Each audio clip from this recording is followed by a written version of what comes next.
ভাতের বদলে ছিল মায়ের। ওর মায়ের হইতেছে লিমিটেশন বাচ্চারা, মানে 3 বেলা নিয়ম করে মারতো। আমার হাজবেন্ড বাচ্চা দুইটা ছোট ছোট যখন ছিল 1000 বার বের করে দিছে, আমি আবার 1000 বার ঘরে গেছি, 1000 বার বের করে দিছি। 4টা ঘন্টা এমন টর্চার করছে আমারে, হামাগুড়ি দিয়ে এই রুম থেকে ওই রুমে নিয়েছে, ওই রুম থেকে এই রুমে। 4টা ঘন্টা সামনে বসে আমার সামনে লাথি মারছে কপালে।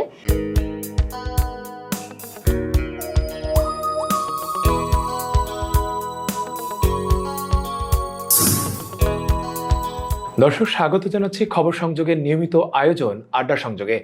আড্ডা সংযোগ আপনার জীবনের সফলতার কথা বলে, আড্ডা সংযোগ আপনার জীবনের ব্যর্থতার কথা বলে, আড্ডা সংযোগ আপনার জীবনের প্রাপ্তি অপ্রাপ্তির কথা বলে।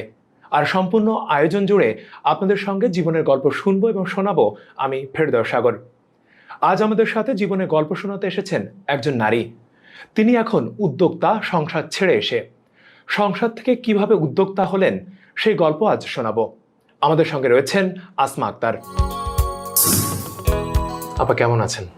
আলহামদুলিল্লাহ, আপনি কেমন আছেন? আমি খুব ভালো আছি। আপনি আমাদেরকে সময় দিয়েছেন, তার জন্য কৃতজ্ঞতা জানাচ্ছি প্রথমেই। আপা, আপনি গৃহিণী থেকে উদ্যোক্তা হয়ে উঠলেন, এই গল্পটা শুনবো। আপনার আসলে কেন মনে হলো আপনার উদ্যোক্তা হতে হবে? আমি আসলে গ্রামে ছোটবেলা থেকে গ্রামে বড় হয়েছি, তো তারপরে আমার বাবা মারা যায় 2006-এ। তারপরে 2004-এ ঢাকায় আসি, যে আর্থিক সমস্যার কারণে পড়াশোনা শেষ করতে পারিনি। 2007-এ আমার বিয়ে হয়। তো সংসার জীবনে এত পরিমাণ অবকনটন ছিল, যে কারণে নুন আনতে পান্তা ফুরাই, যে মানে এত পরিমাণ ভাতের কষ্ট করছি। মানে পান্তা ভাত, সেটা মানুষ আমার সাহায্য করছে। পান্তা ভাত, 3 দিনের পান্তা ভাত আমি সেটা খাইছি। সংসার হয়েছে কি, একটা সংসার দায়িত্ব একটা ছেলে মানুষের স্বামীর থাকে, কিন্তু সে তার কোনো দায়িত্বই পালন করে না। না সন্তানের দায়িত্ব পালন করছে, না স্ত্রীর যে একটা দায়িত্ব থাকে সেটা পালন করছে। সবসময় মানে ঘুণ পোকার মতো আমার ভিতরে শেষ হয়ে যাওয়া লাগছে। ঘর ভাড়ার চিন্তা, বাজারের চিন্তা, বাচ্চা কাচ্চার ওষুধের চিন্তা, স্বামীর পকেট খরচের চিন্তা, নিজের সবকিছু এভরিথিং, এটা সংসারের যত খরচপাতি সব চিন্তা ভাবনা সব আমার। মানে উনি হয়েছে বেগম সাহেবা, ওনার কোনো দায়িত্বই নেই। উনি আমার বিয়ে করেন, আমি ওনারে বিয়ে করছি। যাই হোক, সংসার জীবনে এত পরিমাণ যে লিমিটেশন ছাড়া কষ্ট করছি, এটা আসলে ভাষায় প্রকাশ করা যায় না। তো এটা ভাতের লেগে স্বামীর পায়ে ধরে রাত্রেবেলা কান্না করছি, ক্ষুদায় কান্না করছি, যে ভাত ঠিক মতো একটু বাজার দিন। বাজার দিত 20 টাকা 30 টাকা, রিক্সা চালাইতো। আমার বাচ্চা পেটে, একটা মেয়ে যদি বাচ্চা পেটে থাকে তার পুষ্টিকর খাবার খাইতে হয়। আমি তো ভাতই পাই না, পুষ্টিকর খাবার তো দূরের কথা। 20-30 টাকা দিয়ে কি হয়? লাড়কি চুলে রান্না করছি, লাড়কি সেটাও পাইনি। 2 টাকার হলুদের গুঁড়ো আনছি, 2 টাকার মরিচের গুঁড়ো আনছি। 2007-এর ঘটনা এটা। 5 টাকা দিয়া অ্যাঙ্কারের ডাইল আনছি, আধা কেজি চাউল আনছি। মানে তখন থেকে কি আপনার মধ্যে সুপ্ত প্রতিভা মানে জাগছিল কিনা যে আমার কিছু একটা করতে হবে? তখন থেকে আমি গ্রামে আসলে বড় হয়েছি, তো সাদাসিধা একটা মেয়ে ছিলাম। আমার ভিতরে মানে কখনো লোভ কাজ করে না, কিন্তু ছোটবেলা থেকে একটা ইচ্ছা কাজ করতো যে আমি জীবনে অনেক কিছু করবো। এটা ছোটবেলা থেকে কাজ করতো। আমাদের ভাইয়ের সাথে আমি আলোচনা করতাম জীবনে অনেক কিছু করবো, কিন্তু কোথা থেকে শুরু করবো সেটা বুঝতে পারি না। যে সংসার জীবন, ওই যে বাচ্চা কাচ্চা ছোট রেখে আমি ট্রাকেও কাজে গেছি। আমার ছোট দুধের বাচ্চা, আমার ছেলে, সে বাচ্চা রেখে আমি ট্রাকের কাজে গেছি। সেখান থেকেও আমার এমন বাজেভাবে একটা মেয়ে রাত্রেবেলা ট্রাকের কাজে গেলে যে কত বাজলে হেনস্থ হইতে হয়, অপমানিত হইতে হয়, সেই দিনগুলো আমি পার করছি। আমি যতটুকু আপনার সাথে গল্প করে শুনেছি অফ ক্যামেরাতে, আপনাকে আপনার হাজবেন্ড তখন আপনাকে মারতো, যেটা অনেক বেশি নির্যাতন করতো। আপনি আমাকে অফ ক্যামেরা যেটা বলছিলেন আর কি, এই গল্পটা যদি আপনি বলতে চান তাহলে বলতে পারেন ক্যামেরাতে। ওর মায়ের হইতেছে লিমিটেশন বাচ্চারা, মানে 3 বেলা নিয়ম করে মারতো। এত মারতো, মানে না চোখের মধ্যে যে সোজা হয়ে শুইতে পারছি, না এই পিছে শুইতে পারছি, না ওই পিছে শুইতে পারছি। মানে মায়েরা এমন মারছে যে আমি যে কান্না করবো সেই রকম অপশন নাই। মুখের ভিতরে কাপড় বাইন্দা মুখ বন্ধ করে তারপর কাঁদছি। কান্নার শব্দ পাইলে ধরে মারছে। কোনো পেটে শুইতেই পাই নাই, যে পেটে শুইতে সে পিঠে বেঠা না। মাইরা 2 টাকার ওষুধ না দিছে, ওষুধ না দেয় না, বাজারও দেয় না। আমার মারছে, আবার আমার লোকে আমার সাথে রাগ করে রাখছে, আবার বাজারও দেয় না আমার। আমি ইন্ট্রোতে দেওয়ার সময় বলছিলাম যে আপনি ঘর থেকে বের হয়ে পড়েন। আসলে ঘর থেকে কখন বের হয়ে গেলেন? 12 বছর সংসার করছি, 12 বছর নির্ধারণ কষ্ট যে কি পরিমাণ করছি, 2টা বাচ্চা লইয়া ভাঙ্গারির দোকানে কাজ করছি, ময়লার দোকানে কাজ করছি, টেইলার্সের কাজ করছি, বাসা বাড়িতে কাজ করছি, গার্মেন্টসে করছি, সোয়েটারে করছি গা, মানুষের বাসায় কাজ করে আমি নিজে না খাই আমার স্বামীরে খাওয়াইছি, ময়লার দোকানে কাজ করছি, আমার 2টা বাচ্চা নিয়ে আমার বাড়ি করে দিছে, মানুষ আমার ভিক্ষাও দিছে। হ্যাঁ, আমার ওই দিন পার হয়েছে, এখন আর সেই দিন নাই। আপনি কি ভিক্ষা পর্যন্ত করেছেন? আমি ভিক্ষা করি নাই, কিন্তু আমার বাচ্চা 2টা নিয়েও ঘর থেকে বের করে দিছে। আমি আমার ভাইয়ের বাসায় গেছিলাম বেড়াইতে, মানে বাচ্চা অসহায় 2টা বাচ্চা, আমার যাওয়ার তো কোনো জায়গা ছিল না, বাবার বাড়ি নাই, আমার নিজের স্বামীরও তো বাড়ি নেই, আমি যাবো কই? 2টা বাচ্চা, ছোট ছোট বাচ্চা নিয়ে যাওয়ার মতো কোনো অপশনই নেই। ছোট ভাইয়ের বাসায় গেছি, ওইটা ওখান থেকে ভাইয়ের বউ আমার এমন পাইলে অপমান করছে যেখানে ওখানে থাকার মতো অবস্থান নেই। ছোট ছোট 2টা বাচ্চা নিয়ে রাস্তার মাথায় ঘর থেকে দাঁড়ায়। যে বের হয়ে গেলেন আপা, এই ডিসিশনটা কে নিয়েছিল? আপনি নিয়েছিলেন নাকি আপনার হাজবেন্ড আপনাকে বের করে দিয়েছিল? আমার হাজবেন্ড বাচ্চা 2টা ছোট ছোট যখন ছিল 1000 বার বের করে দিছে, আমি আবার 1000 বার ঘরে গেছি, 1000 বার বের করে দিছে, বের করে আমার বাচ্চা সহ 2টা বের করে দিয়ে ঘর তালা মেরে ঘরের ভিতরে ঘুমাই থাকতো। আর আমি যদি বাসায় যেতাম উল্টো আরো পিটাইতো। 2টা বাচ্চা নিয়ে আমি যে কোথায় গিয়েছি কখন আমার খোঁজ নেয় নাই। আমি ওর বিয়ে করা বউ, সেই খোঁজ কখনো নেয় না। ওর যে 2টা বাচ্চা, জন্মের বাচ্চা, সেই খোঁজও নেয় নাই। আমি মানে এত পরিমাণ লিমিটেশন ছাড়া অত্যাচার, নিদারুণ কষ্ট, ভাতের কষ্ট, কাপড়ের কষ্ট, মানে সহ্য করতে করতে মায়ের অবহেলা, লাঞ্ছনা, মানে আমি অনেকবার মারা যেতেও চাইছি, তারপরে মারা যায়নি। যে মরলে তো সবকিছু সমাধান হয়ে গেল। Right. 2টা বাচ্চা নিয়ে, হ্যাঁ, আমি একসময় নিজের ভিতরে ওই বাসায় থেকে প্রতিজ্ঞা করছি যে আমি যদি মারা যাই এ তো শেষ হইব না, শেষ হইতে হবে, এই মানুষগুলোর জবাব দিতে হইব। আমি ওখানে থাকি আমি ভাবছি যে যে মানুষগুলো আমার অপমান করছে এদের জবাব দিব আমি ইনশাল্লাহ বড় হয়ে। না, আমি যেটা একবারে একজ্যাক্ট শুনতে চাচ্ছিলাম, আপনি কি ঘর ছেড়ে বের হয়ে গেলেন মানে কষ্ট নিয়ে? আমি একটা মেয়ের কারণে আমার মানে রেগুলার তো আমার মায়েরা আছেই, মায়ের তো উপহার, 12 বছরের মায়ের প্রচুর উপহার পাইছি, স্বামীর কাছ থেকে ভালোবাসা উপহার পাই, আর আমি মায়ের উপহার পাইছি প্রচুর, লিমিটেশন ছাড়া উপহার আমার ছিল। ভাতের বদলে ছিল মায়ের কষ্ট, অপমান, মানে এত নিকৃষ্ট ভাবে আমারে অপমান করছে, এগুলি কোনো স্ত্রীরে বলে না, এইভাবে ভাষা না। আমি ওরে একটা পোশাকের কষ্ট দেই নাই, যেটা একটা স্বামীর দায়িত্ব ছিল। স্ত্রীর একটা স্বামীর দায়িত্ব ছিল তার পোশাকের কষ্ট না দেওয়া স্ত্রীর। বাসা বাড়িতে কাজ করছি, সেই ম্যাডামরা পুরান কাপড় চোপড় দিত, হেয়ে দিয়ে আমি জীবন পার করছি। আমার স্বামী কখনো একটা পোশাক আমারে দেন, অথচ ওরে একটা লুঙ্গি ছিদ্র হইতে দিই আমি, ওরে একটা একটা শাড়ের কষ্ট দিই নাই আমি। ও যদি কখনো কিছু খাইতে চাইছে, তারপরও আপনাকে ঘর থেকে বের করে দিয়েছে? হ্যাঁ, 19 20 গর্ধে মায়ের বাড়িতে 2টা বাচ্চা নিয়ে অসহায় ছিলাম প্রচুর। একটা সময় পরে তো আপনি বের হয়ে গেলেন বাড়ি থেকে। বের হয়ে যাওয়ার পর আপনি নতুন করে শুরু করার চেষ্টা করেছিলেন।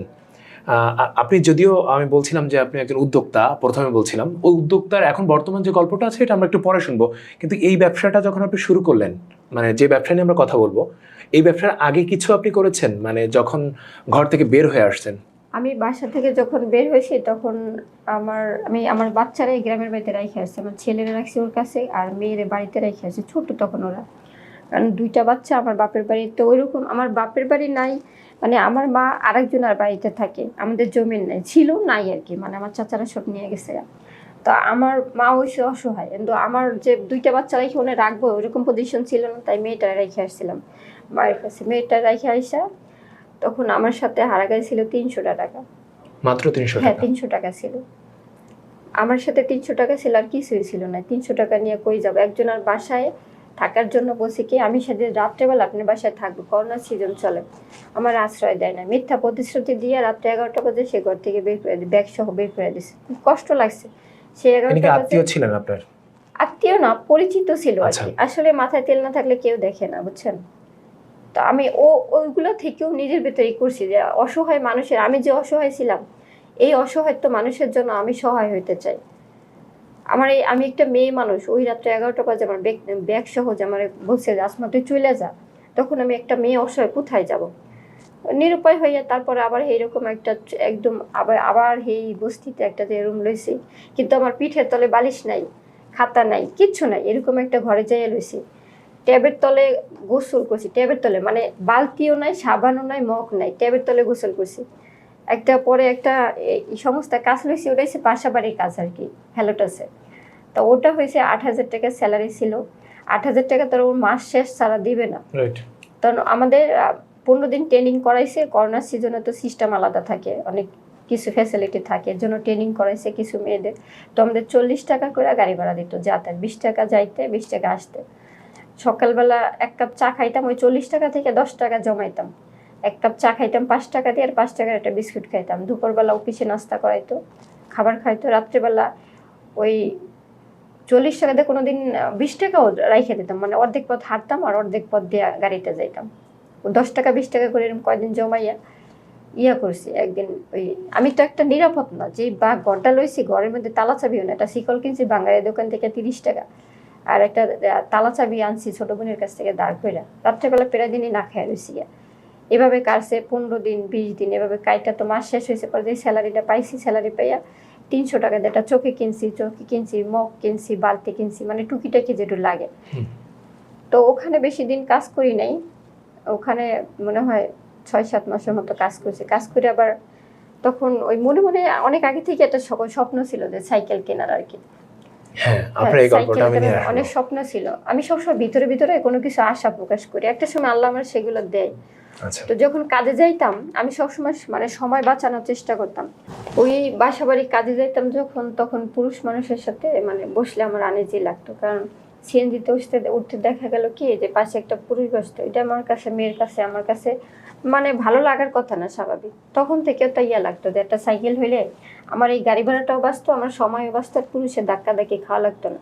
এটা স্বাভাবিক। বাসে অনেক সময় দেখা যায় পুরুষের সাথে লাগে, এটা আমার কাছে ভালো লাগতো না। একটা মেয়ে তো আমি। যাই হোক, পরে সাইকেল কেনার চিন্তা ভাবনা কল্পনায় করতাম আর কি। ওখান থেকে পরে আবার সোয়েটারে চাকরি করি, গাজীপুর চলে গেছি। গাজীপুর চলে গেছে, আমার মেয়েটারে রাখতে আমার কাছে খুব সমস্যা হচ্ছিল। আর মেয়েটা এখানে, আমি গাজীপুর, মেয়েটা তো বড় হয়ে যেতেছে, আমি অনেক কষ্ট পাইতাম আমার মেয়েটার জন্য এখানে। মানে এর মধ্যে আমার ছেলেরও দেখা করতে দিত না ওর বাবা। আমার ছেলের সাথে আমি অনেকবার যোগাযোগ করতে চাইছি, দেখা করতে চাই না। লাস্টে আমি আইনের আশ্রয় নিয়েছিলাম। তারপর আর কি যখন আইনের আশ্রয় নিয়েছি পর, তারপর আর কি আমার ছেলের সাথে মানে দেখা করতে দেয়। যাই হোক, আমার মেয়েটার কারণে, যে আমার মেয়েটার এখানে রেখে আমি গাজীপুর চাকরি করতেছিলাম, আমার খুব কষ্ট হইতেছিল মেয়ের জন্য আর কি। পরে আবার ঢাকায় চলে আসি মানে গাজীপুর থাকা অবস্থায় রমজান মাসে আমি দেখছিলাম সাইকেলে, মানে আমার কল্পনা একটা সাইকেল আছে আর কি, হ্যাঁ ওইটা আমার কল্পনায় আর কি। তো ওই রমজান মাসে সাইকেল দেখে গেছি আমি, এটার পিছনে ঘুরছি অনেকদিন। তো আবার রোজা শেষ হওয়ার পর আবার আইসা দেখি সাইকেল ওইখানে কেউ নেয় নাই। পরে আমি ওনার কাছে আগে তো বলছিলাম, দাম জিজ্ঞাসা করছি, 4,500 টাকা কইছি। তখন আমার কাছে 4,500 টাকা বিশাল টাকা। তারপর আবার রমজানের পরে আবার ওই সাইকেলটা যখন ওনার কাছে আসার পরে আবার ওই সাইকেলটা মানে ওনার সাথে আবার কথা বলার পরে আপনি সাইকেল নিলাম। আমি যতটুকু জানি যে সাইকেল কেনার পরে আপনি ফুড ফান্ডাতে কাজ করেছেন। হ্যাঁ, যখন ঢাকায় আসার পর আবার ওই যে হ্যালোটাসে কাজ নিয়েছিলাম। আচ্ছা, হ্যালোটাসে কাজ নিয়েছি, হ্যালোটাসেও কাজ করি। মানে যেদিন আমি সাইকেল নেই, ওই সাইকেল নেওয়ার আগেও মাথার ভিতরে কাজ করতেছিল যে ফুড ফান্ডা যে মানুষ কাজ করতেছে এদের মতো আমি কাজ করতে পারতাম। আমার সবসময় নতুন নতুন কাজ শেখার আগ্রহ। আমি 17 রকমের কাজ পারি, অনেক সেক্টরে কাজ করছি। আর আমি কোনো কাজে স্থায়ী না, এটা আমার একটা সমস্যা। মানে কোনো কাজ আমি স্থায়ী রাখি না আর কি। মানে নিত্য নতুন কাজ করতে পারতাম, কাজ শিখতে পারতাম। ফুড ফান্ডাতে কতদিন কাজ করেছেন? ফুড ফান্ডায় প্রায় 2 বছরের কাছাকাছি মনে হয় করছিলাম আর কি। তখনকার একটু ছোট্ট একটা গল্প শুনি। সেটা হচ্ছে যে আপনি যখন ফুড পান্ডাতে কাজ করতেন, নারীরা তো সাধারণত সাইকেল চালিয়ে ফুড পান্ডাতে কাজ করে খুবই কম, নারী কাজই করে না বললে চলে। সেখানে আপনি যে মানে একটু আলাদাভাবে কাজ করছেন, কখনো কি মানুষজন আপনাকে অন্যভাবে ইঙ্গিতপূর্ণ কথা বলছে? হাজারবার বলছে। আমি কখনো এই সমাজের পক্ষে না। সমাজ মানুষরা অনেক কিছু বলতে পারে, কিন্তু কেউ মানে একবেলা ভাত দিবে না, একবেলা দিলে দ্বিতীয় বেলা খোটা দিবে। আমার তো কেউ, আমি সমাজ দিয়ে কি করব? একটা মানুষের ঘুরে দাঁড়ানোর দরকার। আমার যখন পিঠে মারি পড়ছে, যে মানুষগুলো আমারে বলছে যে বাহ তুই অনেক ভালো মানুষ, আবার যখন আমি সংসার ছেড়ে আইছি সেই মানুষটাই আমারে বলছে তো ভালো হইলে সংসার করলি কেমনে। কখনো মানুষের কথা শুনতে হয় না। সমাজ বলবে, অনেক কিছুই বলবে। সমাজের তালে চলুক, আর আপনি নিজের গতিতে চলেন। আপনি লক্ষ্য রাখতে হবে। আমার লক্ষ্য ছিল, আর লক্ষ্য আছে, ইনশাল্লাহ আমি আমার লক্ষ্যে পৌঁছাবো। তারপরে আপনি ফুড পান্ডার কাজ ছেড়ে দিয়ে মনে হয় সম্ভবত এই যে এখন যে ব্যবসায় আপনি আছেন, যে ব্যবসা থেকে আপনাকে সবাই চেনে, এই ব্যবসার সাথে যুক্ত হলেন কি তখন থেকে? আমি যখন ওই যে সাইকেলটা নিয়েছি, সাইকেলটা নেওয়ার মূল কারণ ছিল আমি ফুড পান্ডার কাজ করার। কারণ ওই যে বাসাবাড়ি কাজটা আমার কাছে ভালো লাগতেছে না, এটা অসম্মানজনক একটা কাজ। কারণ বাসা বাড়িতে কাজ করলে আমি হ্যালোটাসে কাজ করে আমি কয়েকবার হেনস্থার শিকার হয়েছি। হ্যালোটাস থেকে আমার কোনো হেনস্থা বলতে মানে কোনোভাবে হেনস্থা হয়েছে। আমারে একটা বাসার কাজে নিছে, মানে আমারে 4টা ঘন্টা এমন টর্চার করছে, আমারে হামাগুড়ি দিয়ে এই রুম থেকে ওই রুমে নিছে, ওই রুম থেকে এই রুমে 4টা ঘন্টা সামনে বসে আমার সামনে লাথি মারছে কপালে, পিছনে পিঠে লাথি মারছে, মানে এভাবে সে ধরে আছে নোংরা বৃষ্টি অকথ্য ভাষায় বকাবকি করছে। এটা কি পুরুষ নাকি মহিলা? একটা মহিলা মানুষ, কিন্তু আমি কোনো বিচার পাই নাই, হ্যালোটাস থেকে কোনো বিচার করে নাই, বিচার পাই নাই আমি। তারপরে আপনি ছেড়ে দিচ্ছেন? তারপরে আমি ছেড়ে হ্যালোটাসে যখন কাজ করি তখন এই কাজের পাশাপাশি আমি ফুডপান্ডায়ও কাজ করতেছিলাম। হ্যালোটাসে কাজ করছি, ফুডপান্ডায়ও কাজ করছি।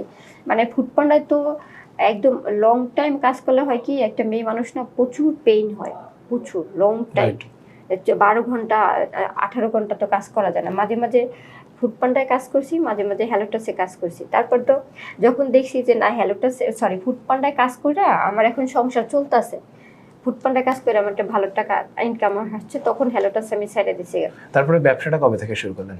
আমি হ্যালোটাসে কাজ করা অবস্থা না, যখন ফুডপান্ডায় কাজ করতেছিলাম তখন আমি ইউটিউব ফেসবুকে বিভিন্ন রিলস আসতো আমার সামনে, ওইগুলো দেখে আমি আসলে একটু একটু করে কাজ শিখছি, পুরান ছুরি দিয়ে শিখছি। তারপরে যে আগে যখন বাসায় বাসায় কাজ করতাম না, তখন অনেক সময় আমার ম্যাডামরা আমার অনেক কিছু দিত আর কি। আচ্ছা। ওই সমস্ত জিনিস আমার হচ্ছে সবসময় মানে সংগ্রহ করার একটা অভ্যাস আছে। আমার বাসা অনেকটা গোডাউনের মতো, আমি আসলে কিছু ফেলে দেই না। সেটা যাই হোক, কোনো কিছু ফেলাই দেওয়ার মতো আমার ইয়া লাগে, মানে আমি একটা পুরান কাপড় হলে সেটা ঘর মোছার কাজে লাগাই, না তো আমি আমার গ্রামের বাড়িতে পাঠিয়ে দিই, যেখানে আমার মা থাকে, উনি কোনো না কোনো কাজে লাগে, আমি কিচ্ছু ফালাই দিই না। মানে সব কিছুর যত জিনিসই মানুষ ফালাই দেয় সব কিছুই কাজের। ওই ম্যাডামরা অনেক কিছু পুরান চুরি টুরি থাকতো না, ওরা ফালাই দিত, আমি এবার সেগুলো নিয়ে যেতাম। ওই সমস্ত চুড়িগুলো দিয়ে, ওই পুরান চুড়ি দিয়ে প্রথম আমি বানাইছি আর কি, ভিডিও দেখা বানিয়ে যখন দেখতেছি যে না অনেকের দেখাইছে, বলছে না সুন্দর হয়েছে। তারপরে যে ফুডপান্ডায় কাজ করতাম, ফুডপান্ডার কাজের আর একটা বাসায় কাজ করতাম, এর কিছু টাকা জোগাড় করছি 4000 টাকা। তখন 4000 টাকা আমার কাছে অনেক টাকা, কারণ আমার বাসায় 7 জন মেহমান, আমার 6000 টাকা বাসা ভাড়া, 2 রুমের বাসা ছিল, 7 জন মেহমান, আমার বাচ্চা কাচ্চা ছিল, আমার মা ছিল, বড় বোনের বাচ্চা ছিল, ওর বাবু হয়েছে সে ছিল, 7 জন মেহমান। এই সম্পূর্ণ পরিবার হচ্ছে আপনার টাকার উপরে চলছে? হ্যাঁ, আমার টাকার উপরে সব। সেটা শুধুমাত্র ফুডপান্ডাতে কাজ করছেন যখন, তখন ওই টাকা দিয়ে? হ্যাঁ, তখন সেই কাজের টাকা দিয়ে চলছে। তারপর যাই হোক, ওই এই কাজগুলো অনেক স্তূপ করছি আমি। যখন ওই যে 4000 টাকা জমাইছি বাসার কাজ আর ফুডপান্ডার কাজের টাকা দিয়ে 4000 টাকা জমাই, আমি এই প্রথম মাল আনতে গেছি, আমার এই যে মেটেরিয়ালগুলা চকবাজার থেকে, সেটাও ভিডিও দেখে আনছি, কিন্তু আমারে আলাদা কোনো প্রশিক্ষণ নাই, আলাদা কোনো কি প্রশিক্ষণও দেয় না। আর আমারে প্রথমে যে আমি মেটেরিয়ালগুলো আনছি আসলে উল্টাপাল্টা জিনিস আমারে বুঝাই দেওয়া হয়েছে। তারপর যাই হোক, ওই যে ভিডিও দেখে আস্তে আস্তে শিখতে পারছি যে না এটা এখানে দরকার না, এটা দরকার। তারপর যে এইভাবে অনেক 1 বছর ধরে খালি কাজ জমাইছি, ফেলে দেওয়া জিনিস থেকে কাজ করছি, ওইগুলা থেকে অনেক কিছু বানাইছি। আর এই ধরনের চুরি দিয়ে, ওই যে আমি 4000 টাকা দিয়ে শুরু করছি, মাঝে মাঝে আবার 2000-3000 টাকা জমাইতাম, মানে টাকা একটু একটু করে জমানো শুরু করছেন, ওই টাকাটা দিয়ে আস্তে আস্তে তৈরি করছেন। আবার মেটেরিয়াল গুলো আনতাম, আইনা ওইগুলো থেকে বানাইতাম। তো এবার যে মাঝে মাঝে কয়েকটা বাসায় ম্যাডাম আবার আমার ডাকতো, কারণ আমার রিভিউ খুব ভালো ছিল। আমি সবসময় কাজে, যে কোনো কাজে আমি পারদর্শী ছিলাম। সবাই আমার কাজে আর আমার ব্যবহারের কারণে সবাই আমার খুব ভালোবাসতো। তা আমার জীবনে সবসময় মনে মনে আক্ষেপ ছিল যে জীবনে আমি অনেক কিছু সম্মান আর ভালোবাসা প্রচুর পাইছি, কিন্তু স্বামী পেলাম না। আমার স্বামীর কাছ থেকে, একটা মেয়ে তার সব পাওয়া থাকে তার স্বামীর কাছ থেকে, কিন্তু সেইটা আমি পাইনি। আমার স্বামী আমার সবসময় অসম্মান আর অসভ্যর মতো ব্যবহার করছে, নোংরা বৃষ্টি ভাষায় অপমান করছে। যাই হোক, পরে ওই টাকা তো একটু একটু করে জমায়া স্তূপ করলাম। আমার এই যে হস্তশিল্প জিনিস যেগুলো বানাইছি, সেগুলো যখন ম্যাডামের বাসায় যেতাম, যে দেখাতাম, তার বলতো আসমা, খুব আগ্রহ দিত, আসমা তুমি চাইলে মানে তুমি এ ধরনের বাসা বাড়িতে কাজ করো বা ফুডপান্ডার করো, এগুলো বাদ দিয়ে তুমি এগুলো নিয়ে করতে পারবা, আগাইতে পারবে, এগুলো খুব ট্রেন্ডিং আছে, মানুষ খুব পছন্দ করবে। যাই হোক, পরে এখন আমার ভয় লাগতেছিল। এর মধ্যে আমি যখন ফুডপান্ডার কাজ করতেছিলাম, আমি ওই ডিফারেন্ট সবসময় মাথায় আইডিয়া আছে, ডিফারেন্ট কিছু। যেমন আমি অনেক কষ্ট করে ধুইনা বাটছিলাম, ধুইনা বাটাটা খুব কষ্টের, ধুইনা আর জিরা এটা বাটা অনেক কষ্টের, এই ধুইনা জিরা বাড়ছি মনে হয় 3-4 ঘন্টা বসে। এটা বাইটা যখন ফুটপাতে কাজ করতেছিলাম নিয়ে গেছিলাম, মানে সাহস পাই না। মানে ও ফুডপান্ডে মাল ডেলিভারি দিতে, খাবার ডেলিভারি দিতে গিয়ে আপনি হচ্ছে বিক্রি করবেন, হ্যাঁ, এটাই তো বিক্রি কিছু একটা। করবো এইরকম করছিলাম, কিন্তু আমি সাহস পাই না, মানে সাহস করে আসলে নামতে হয়। তো আমার আমার বাসায় তো ফ্রিজ ছিল না, আমি ওইটা সবগুলো নষ্ট হয়ে গেছে, করতে পারিনি, অনেক করছি আর কি। পরে আরেকদিন মেহেন্দি পাতা পাইতে নিছি, কাস্টমারে মানে দেখাবো, আপনার আগে থেকে একটা পরিকল্পনা ছিল যে কিছু একটা করতে কিছু হবে, একটা করবো, কিছু একটা হ্যাঁ, করব, কিছু এই একটা চিন্তা করবো। নিয়ে আপনি আগাচ্ছিলেন। আর মানে কোনো কিছু ভাঙ্গিয়া যদি যায় শেষ হয়ে যেতে হবে না, শেষ হওয়ার কোনো অপশন নাই।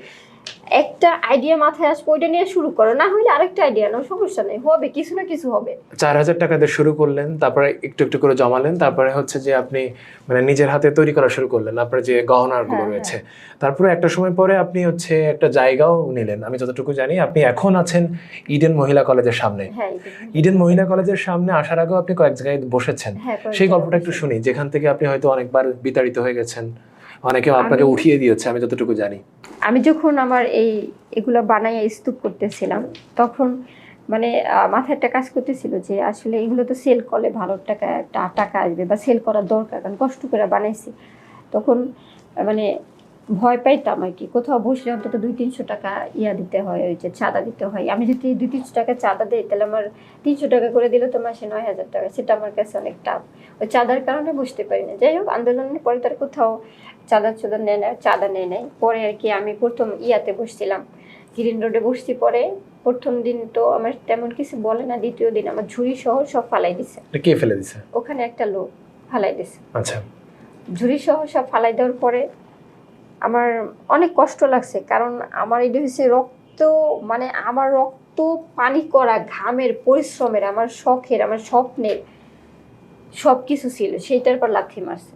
আমার অনেক কষ্ট লাগছে। তারপরে আমি ভেঙে পড়ি নাই, আমি নতুন করে আবার ঘুরছি। তারপরে একজনে আমার বলছে যে আপনি যান, ও সরি, ওখান থেকে বলেন। পরে আমি নিউ মার্কেট চলে গেছিলাম, ওখানে আর বসতে দেন। মানে আপনি গ্রিন রোড থেকে নিউ মার্কেটে চলে গেছি। আচ্ছা। যে আমি লোকেশন খুঁজছিলাম যে নিউ মার্কেটে তো একটা মার্কেট প্লেস, ওখানে ভালো সেল হবে। তো এখানে যে কদিন বসছিলাম, 4-5 দিনের মতো বসছি, যে ঝাড়ি ঝুড়ি খাইয়েও তারপরে বসছি, যে সেল করতে হবে, সেল হচ্ছিল, মানে ইচ্ছে শক্তিটা আপনার সবসময় ছিল যে আমাকে যেভাবে হোক টিকে থাকতে হবে। টিকে থাকতে হবে, আমার কাজ করতে হইব, যে আমি শেষ হয়ে যাব না, আমার উঠা দাঁড়াইতেই হইব, যতই আমার ধাক্কা মারে, মানে যতই আমার শেষ করে দেবে। কারণ ওই যে সংসার জীবনে আমার বসে বাহাবা দিচ্ছে, অনেক বাহাবা দিচ্ছে আমারে, তোর মতো মেয়ে হয় না, যে বসে সেই বসে, সেই আবার মানে বলছে তুই যদি ভালো হইতি সংসার করলি কেমনে, সেই আমারে বাহাবা দিচ্ছে, তোর মতো মেয়ে হয় না। যাই হোক, পরে ওখান থেকে তো আমার ওইগুলো ফাড়াই দিল। পরে গেছিলাম নিউ মার্কেটে গেছি, 1 টাকাও সেল হয় না, তো আমি ভাইঙ্গে পড়ি না হলে না, সমস্যা নেই। তারপরে কি ওখানে একটা লোক পরে আমার বলে কি, আপু আপনার প্রোডাক্টগুলো অনেক ভালো সুন্দর, আপনি এক কাজ করেন, ইডেনের ওখানে বসলে সেল হইব। ইডেন তো হচ্ছে মহিলা কলেজ, সো এটা তো লেডিস আইটেম, সবাই এখান থেকে নেবে, কোনটা পছন্দ করবে। তারপর পরের দিন আর কি ওই নিউ মার্কেট সেল হয় না দেখে পরের দিন আমি আগ্রহ করে যাইনি। তারপরের দিন যখন ইডেনে গেছি, ইডেনেও আলহামদুলিল্লাহ 800, 900, 1000, 1200 করে সেল হচ্ছিল। আমার 800-900 টাকা তখন আমার কাছে অনেক টাকা, অনেক বিশাল টাকা। আমি এটা সংসার চালাচ্ছি, সবসময় মাথার ভিতরে একটা আছে না, যে আমার ঘর ভাড়া চালাইতে হবে, বাজার খরচ, বাচ্চাদের যে পড়াশোনার খরচ আছে, বাসা বড় মেহমান আছে, একটা পুরুষের জাজ থাকে। আমার মেয়ে হইয়া সংসার জীবনে যা ছিল এখনো তা আছে, মানে সবসময় তাই চলতেছে। যাই হোক, পরে ইডেনে বসছি। পরে ইডেনে 4 মাস পরে ওখানে একটা লোক, মানে আমি যেখানে বসি তখন তো একটু গরম সিজন আর কি, বর্ষার টাইম, তো বর্ষাতে আমি থামি নাই, বৃষ্টিতে রোদে পুষি। তারপর আমি ওখানে বসে সেল করছি। পরে যখন শীত চলে আসছে, পরে একটা মুরব্বি টাইপের লোক এসে আমার ওখানে উঠাই দিয়েছে। আমি এত পরিমাণ অসহায় ছিলাম, তখন অনেক দাঁড়ে ঘুরছি, একটু বিচার পাওয়ার লেগে, কেউ আমার বিচার করে নাই। তারপরে আমার মাথায় যে আমার বড় স্বপ্ন, সেল হচ্ছিল ভালো, তখন আমি আরো বড় করে স্বপ্ন দেখি যে আমি অনেক কিছু করতে পারবো ইনশাল্লাহ। তারপরে আর কি করব, ওখানে আমার বসতে নাই 2 দিন। ওই লোকটা মানে ওনার সাথে আমার কিছু কথা কাটাকাটি হয়। পরে উনি আমার ঝুড়ি সাইকেল সহ হ্যাঁ, উনি আমার সব ফালাই দেয়, কিন্তু কেউ বিচার করে নাই। আমি অনেক জায়গায় ছোটাছুটি করছি, মানে মানুষের শুধু পায়ে ধরতে বাকি, অনেক রিকোয়েস্ট করছি যে আমার কিন্তু কেউ নাই, আমার ব্যাকগ্রাউন্ডে কেউ নাই, আমার সামনে কেউ নাই, পিছনে নাই, খালি আমার আছে আত্মবিশ্বাস, আর আমার হচ্ছে আল্লাহর পর ভরসা আছে যে আমি পারবো। খুব ছুটছি 2-3 দিন, অনেক মন খারাপ করছে, সাইকেল নিয়ে গেছি, বসতে দেয়। তারপরও নিচে অন্য একটা স্পেস নিয়ে এক জায়গায় দাঁড়াইছি, ওই উপরে বসতে তো দিল না, নিচে দাঁড়াইছি, ওখান থেকে দোকানদাররা সরাই দিছে গা। এরকম করতে 1 সপ্তাহ গেছে, আচ্ছা। এখান থেকে ওখানে, এখান থেকে ওখানে, এরকম চলছে। তারপর তো একটা স্পেস নিয়ে এখন আসি, ভালো এভাবেই চলতেছে আলহামদুলিল্লাহ। এখন ব্যবসা কেমন যাচ্ছে? আলহামদুলিল্লাহ, 8টা মেয়ে আমার কাজ করে, একটা ভালো একটা জায়গায় আছি। এখন তো আর সে ভাতের কষ্ট করতে হয় না। এখন তোর ওই যে রাত্রিবেলা কারোর জন্য পায়ে ধরে যে কাঁদছি, খাবারের কষ্ট সেটা করতে হয় না। আমি এখন আল্লাহর রহমতে 10 জনের খাবার জোগাড় করতে পারি। আল্লাহ মানে এটা কেমন লাগে? আপনি একটা সময় বস্তিতে থাকতেন, বস্তি থেকে উঠে আসলেন, উঠে আসার পরে একা করে আগানো শুরু করলেন। এখন আপনার আন্ডারে আপনি আরো 4-5 জন 7 জনের মতো মেয়ে আপনি কাজ করাচ্ছেন, তাদের একটা খাবারের ব্যবস্থা আপনি করছেন। এটা আপনার কাছে এখন কেমন লাগে? আমার কাছে জীবনের এটা অনেক কিছু পাওয়া, কিন্তু এই পাওয়া আমার পাওয়া না। আমার কাছে যখন হাজার হাজার মানুষের জন্য আমি কিছু করতে পারবো, তখন মনে করবো আমি সফল। এটা আমার কাছে হ্যাঁ পাওয়া মনে হয়। সেই স্তর থেকে যখন আমি পান্তাবাদ দিছে আমারে, কোন এক খালা তার 3 দিনের পান্তাবাত আমারে দিছে, সেই পান্তাবাত আমি খাইছি। সেটার জন্য আলহামদুলিল্লাহ। পান্তাবাত তো খাইতে পারছি, কিন্তু এই যে একটা মেয়ে আমার কাছে আসছিল, আমার সাথে উল্টাপাল্টা করছে, মানে আমার সাথে ওরে আমি বিশ্বাস করে আমার বিজনেসে বসাইছি, তো তো 10 দিনে অনেকগুলো টাকাই করে দিছে আর কি। তো এটা তো থাকবে, অনেকের সবাই তো একই মানে একই বিহেভিয়ার আপনার সাথে করবে না, এমনও না আপা। আর যে বিষয়টা জানতে চাচ্ছিলাম সেটা হচ্ছে যে এই যে আপনি 2টা কষ্টের কথা বললেন। একটা হচ্ছে আপনি সাইকেল চালিয়ে, আমি যতটুকু এখন জানি যে আপনি মোহাম্মদপুরে থাকেন, মোহাম্মদপুর থেকে সাইকেল চালিয়ে ইডেন মহিলা কলেজের সামনে প্রতিদিন মাল বিক্রি করতে আসেন। আর একটা সময় আপনি খাবারের কষ্ট ছিল, মানে খাবারের কষ্টটার সাথে কি কোনোভাবে সব মিলিয়ে এই কষ্টটা বেশি মনে হয় আপনার কাছে, নাকি খাবারের কষ্টটা বেশি? আমার এই কষ্ট মনে হয় না, আমার খাবারের কষ্ট ছিল বেশি। সেদিনের আমার প্রচুর কষ্ট ছিল, আমার পাশে কেউ ছিল না। এখন তো আমার নিজের একটা কিছু আছে, তখন তো কেউ ছিল না। 2টা বাচ্চা নিয়ে দাঁড়ে দাঁড়ে ঘুরছি। একটা মেয়ে 2টা বাচ্চা নিয়ে যদি ঘুরে, মানে 2টা বাচ্চার খাবার দিতে পারতেছে না, একটা মার কি অসহায়ত্ব সে মা ফিল করতে পারে, যে তার 2টা সন্তান নিয়ে সে রাস্তায় ঘুরতেছে, তার বাবা পরিচয় দেয় না, তার স্বামী তারে অবজ্ঞা করতেছে, অবহেলা করতেছে, অপমান করতেছে, তুচ্ছতাচ্ছিল্য করতেছে। আমার এই যে সাইকেল চালাই, এটা আমার কষ্ট লাগে না, আমার বিন্দুমাত্র কষ্ট লাগে না। আমি কাজরে ভালোবাসি। যে কোনো মানুষের যে কাজই করুক ভালোবাসা কাজ করতে হবে, তাহলে মানুষ কিছু করতে পারবে। কাজের ভিতরে যদি অনীহা চলে আসে, তাহলে সে ওই কাজটা যদি আমি ভালো না বাসি, কাজও মানে ভালোবাসবে কিভাবে? কাজটাই তো আমার ভালোবাসতে হইব। আপা, এই মুহূর্তে আপনি আপনার স্বপ্নের কথা বলছিলেন কিছুক্ষণ আগে, কথা ফাঁকে আপনি ভবিষ্যতে অনেক মানুষের মানে কাজ যাতে আপনি সুযোগ করে দিতে পারেন। আরো একটা কথা আপনি বলেছেন যে আমি অসহায় মানুষের পাশে দাঁড়াতে চাই। সো এই যে কথাগুলো আপনি বলছেন, এটা কিন্তু খুবই মূল্যবান কথা। আপনি না খেয়ে এত দূরে এসেছেন, কষ্ট করেছেন। আপনার স্বপ্নটা আসলে কি? এই যে হাতের তৈরি জিনিস তৈরি করছেন, গহনা তৈরি করছেন, মানে আপনি কি দেখতে চান ভবিষ্যতে? আপনার কোন জায়গায় আপনাকে দেখতে চান? আমি আসলে আমার স্বপ্ন হয়েছে আসলে মহাকাশে যাওয়া, যেটা আসলে অনেকের কাছে মনে হইবে এটা আসলে অপ্রত্যাশিত কিছু। আসলে অপ্রত্যাশিত কিছু না, মহাকাশে তো চাইলে যাওয়া যায় না, কিন্তু আমি বিশাল স্বপ্ন দেখি। আমি আসলে নিজের জন্য বাঁচতে চাই না, আমি চাই মানুষের জন্য অনেক কিছু করতে, যাতে আমার মাধ্যমে আমি যাতে মারা গেলেও সহস্র বছর আমার কথা মানুষ মনে করে। আমি অন্তরে বাস করতে চাই, আমি মানুষের অন্তরে বাস করতে চাই, আমি মানুষের জন্য অনেক কিছু করতে চাই। আমি কবরস্থান করতে চাই বাংলাদেশের প্রত্যেকটা প্রান্তে। আমি এমন একটা মেয়ে মানুষ, আমার কিন্তু কোনো ঠিকানা নাই, আমার বাবার বাড়ি নাই, যে আমি যদি এই মুহূর্তে মারা যাই, কিন্তু আমার কিন্তু কবরস্থান হবে হয়তো আজিমপুরে, নয় রায়ের বাজার কবরস্থানে। কিন্তু আমি এখন মারা যেতে চাই না, আমি বাঁচতে চাই আরো অন্তত 100 বছর, যাতে আমি বাংলাদেশের প্রত্যেকটা প্রান্তে অন্তত আমি নিজে আমার নিজের কষ্টের পরিশ্রমের টাকা দিয়ে আমি জমিন কিনতে পারি। যে মানুষের গুলো ভিটা নাই, যার কবর দেওয়ার জন্য লাশ দাঁড়ে দাঁড়ে ঘুরে যে কোথায় মাটি দিব, আর জন্য এরকম অসহায়, অন্তত এই ধরনের মানুষের জন্য আমি ভরসার পাত্র হইতে পারি, যে না এরকম একটা মানুষ আছে, আমি মারা গেলে সেই আমারে মাটি দিব। এই ধরনের মানুষ আমি ওইখানে যাইতে চাই। আমি অসহায় মানুষ, যেই মানুষগুলো ওই যে আমার মতো আমি দরে দরে ঠুকে মরছি না, ওই ধরনের মানুষগুলোর সহায় হইতে চাই, ওই ধরনের মানুষের জন্য আমি কিছু করতে চাই।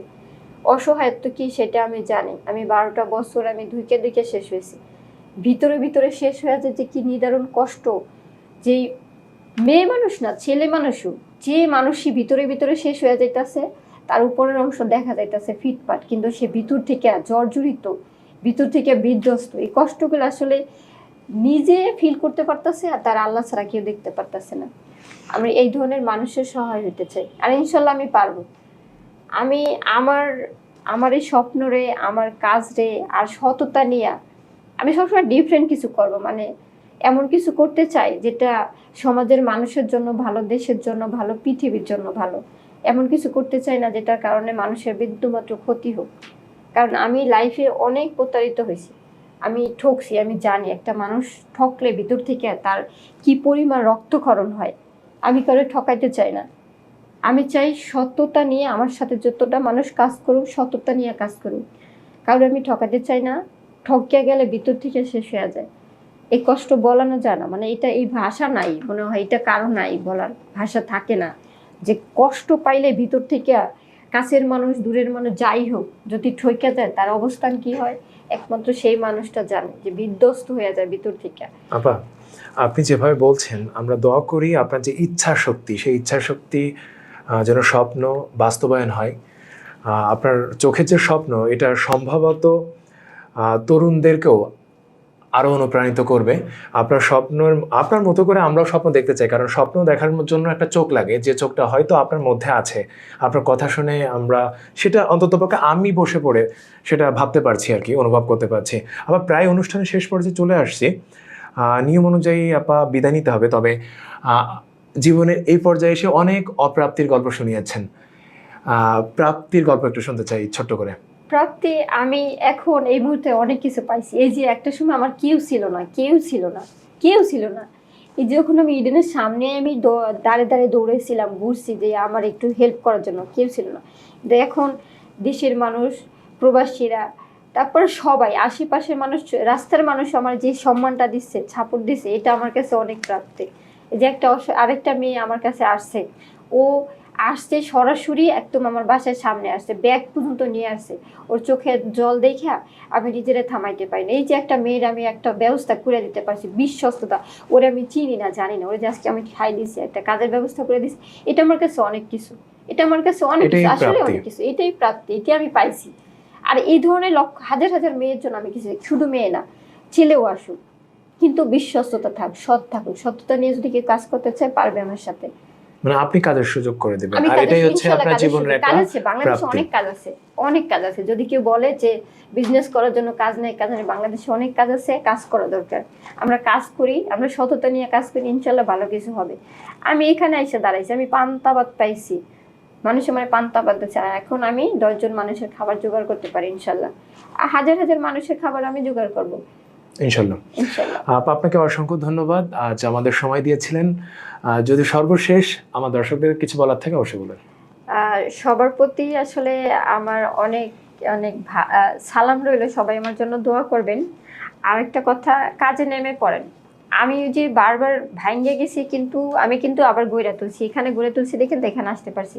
কাজে নেমে পড়েন, সততা নিয়ে কাজ করেন। মানে কাজ শুরু করব, কাল শুরু করব, পরশু না, এটা না, আজকে এখন শুরু করে দেন গা। আর নিজেরে ভালোবাসুন, পরিবারের ভালোবাসুন। আর একটা পুরুষও বলতাছি, নিজের পরিবারকে ভালোবাসেন, নিজের সন্তানরে ভালোবাসেন। একটা নারীরও বলতাছি, স্বামীরে ভালোবাসেন, সন্তানরে ভালোবাসেন। কাজে নেমে পড়েন, ইনশাল্লাহ ভালো কিছু অবশ্যই হবে। আমার জন্য দোয়া করবেন, আর সবাই আমার জন্য আমার সাথে থাকবেন, আমার সাপোর্ট দিবেন, আমি যেন আমার লক্ষ্যে পৌঁছাতে পারি। দর্শক, কথা বলছিলাম আসমা আক্তারের সাথে। দর্শক, আমার হাতে এই মুহূর্তে আসমা আক্তারের চুড়ি রয়েছে, যিনি নিজের হাতে এই চুড়িগুলো তৈরি করেছেন। তবে এই চুড়ি পর্যন্ত পৌঁছাতে তাকে পোহাতে হয়েছে অনেক কষ্ট, ভাতের কষ্ট পর্যন্ত তাকে পেতে হয়েছে। তবে আজ তার নেই ভাতের কষ্ট, শুধু স্বপ্ন নিয়ে এগিয়ে যাচ্ছে। তিনিও চান একদিন বড় ধরনের একটা শোরুম দিবে, যে শোরুমে থাকবে অনেক মানুষের কর্মসংস্থানের সুযোগ। তবে এগিয়ে আসতে হবে বাংলাদেশের যে বড় বড় উদ্যোক্তা রয়েছেন তাদেরকে। দর্শক, আড্ডা সংযোগের আগামী পর্বে অন্য কোনো মানুষের গল্প নিয়ে আবারও হাজির হব। ততদিন পর্যন্ত আপনাদের ভালো থাকতে হবে আমাদের সাথে। আল্লাহ হাফেজ।